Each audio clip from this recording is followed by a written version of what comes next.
Tu vehículo tiene un sonido así. La pieza que le suena es el extensor. El extensor. Cuando el extensor ya tiene desgaste por dentro, es que hace ese sonido.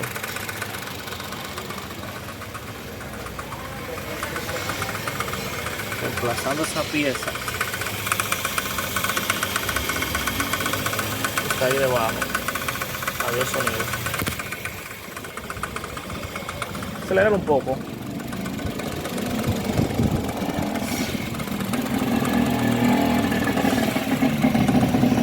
Lo vamos a acelerar para que ustedes escuchen el sonido que hace.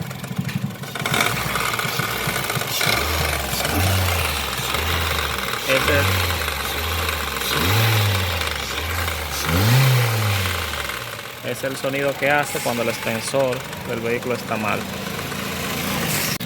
Lo que procede entonces es reemplazar ese extensor por otro. Suenan clac, clac, clac, clac. Si se fijan cómo se moviliza. Es bueno que lo cambien a tiempo porque puede ser que el vehículo deje de generarle.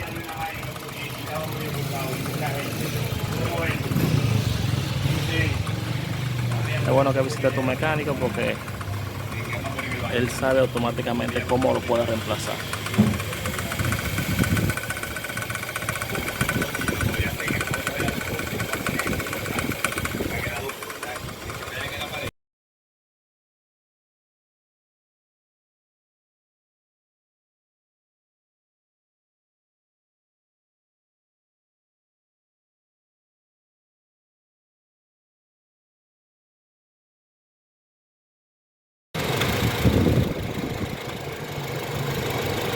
Automáticamente se hizo el reemplazo del otro y el sonido se fue.